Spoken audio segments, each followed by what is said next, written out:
آج جو لوگ بیٹھے ہوئے کوئی مائی کا لال ہے، اس نے ماں کا دودھ پیا، یہ کہتے کہ اس نے کیا کیا ہے ملک کی آزادی کے لیے. وہ یہ کہہ رہے ہیں کہ اس سے ملک کے بسنے والے مسلمانوں کا فائدہ ہے. جھوٹ بولتے ہیں، جھوٹے ہیں، جھوٹے ہیں. کوئی دلیل نہیں علاوہ اس کے کہ وقف یہ ہے اور مسلمان اس کو وقف مان رہا ہے، وقف کے طریقے پر استعمال کر رہا ہے. نہ ہم ان کے مذہب میں دخل دینا چاہتے ہیں، نہ ہم کسی دوسرے آدمی کو ہمارے مذہب کے اندر دخل دینا. جو بل آیا ہے اس کو لے کر آپ کی پہلی تجربہ ہے کیا کہنا ہے؟ دیکھیے، جمعیت علماء تو ایک مذہبی جماعت ہے. ہم سیاسی مسائل کے اوپر کبھی بولتے بھی نہیں. وقف کا مسئلہ خالص اسلام کے اندر ایک مذہبی مسئلہ ہے. اس کے اصول ہیں، بڑی بڑی کتابیں کئی 100 صفحات کی اس کے اوپر لکھی ہوئی ہیں، جن کو وہی لوگ جانتے ہیں جو مذہبی علم اپنے پاس رکھتے ہیں. ملک کی آزادی کے بعد 47 میں ملک آزاد ہوا. سب سے پہلے 54 کے اندر وقف کو بنایا گیا. ہمارے وہ بزرگ جنہوں نے اپنی زندگیاں اپنے اس ملک کی آزادی کے لیے جیلوں میں گزاری تھی، وہ زندہ تھے، وہ علماء تھے، اسلامی علم کے بڑے ماہر تھے. ان لوگوں نے بیٹھ کر، جس کے اندر سیاسی لوگ جواہر لال نہرو وغیرہ بھی شریک تھے، وقف قانون کو بنایا اور اس کے اصول متعین کیے. ان اصول کے اندر سدھار ہوتا رہا، لیکن وہ اصول تھے، ان اصول کو ختم نہیں کیا گیا. یہاں تک کہ آج کی حکومت آئی، اس نے ان کو بالکل جڑ سے اکھاڑ دیا.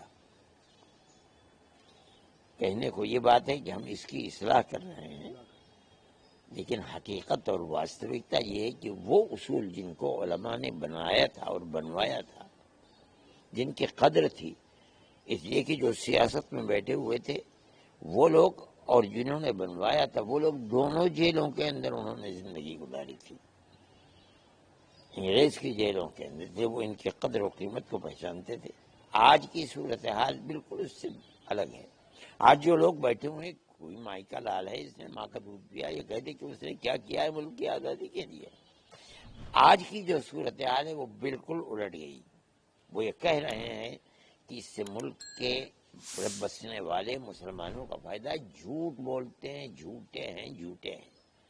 ان اوقاف کو بالکل ختم کر دینے کا، بلکہ ان کو کھانے کے لیے ایک راستہ نکالنے کی یہ چیز ہے. ہمارے ہزاروں کروڑ کے اوقاف کو وہ ختم کرنا چاہتے ہیں. ہم کورٹ میں گئے، قانون بننے کے بعد، صدر جمہوریہ کے دستخط ہونے کے بعد قانون بن گیا. قانونی اعتبار سے سب سے پہلے جمعیت علماء ہند نے جو بات پہلے کہی تھی کہ ہم کورٹ میں جائیں گے، جمعیت علماء ہند نے کہی. جو بہتر سے بہتر وکیل ہم سمجھتے تھے اور جو ہمارے ساتھ ہیں، میں ان کا بڑا مشکور ہوں کہ جب بھی ہم نے ان کے ہاتھ کو پکڑا وہ ہمارے ساتھ ہو گئے. کپل سبل صاحب وہ آئے اور سب سے پہلے بحث بھی انہوں نے شروع کی. اور بنیاد میں نے یہ بات بار بار کہی کہ جمعیت علماء کوئی سیاسی جماعت نہیں ہے. بنیاد اسی کو بنائیے کہ یہ ایک مذہبی چیز ہے، اس کے اندر سیاست کے دخل کو ہم پسند نہیں کرتے. ہم جانتے ہیں، ہم نے بنوایا ہے قانون، ہمارے علماء نے بیٹھ کر قانون بنایا ہے. ہم نے بائی یوزر کو، وقف بائی یوزر کو یہ بنایا ہے اور یہ کہا ہے کہ یہ چیز ہو ہی نہیں سکتی. اس لیے جو وقف ہے اور وقف کے طریقے پر استعمال ہو رہا ہے، آپ اس کو وقف مانیں. چنانچہ ان لوگوں نے مان لیا.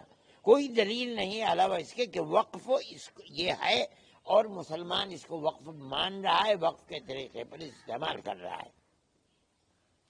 آج اس کے سلسلے کے اندر بحث ہوئی.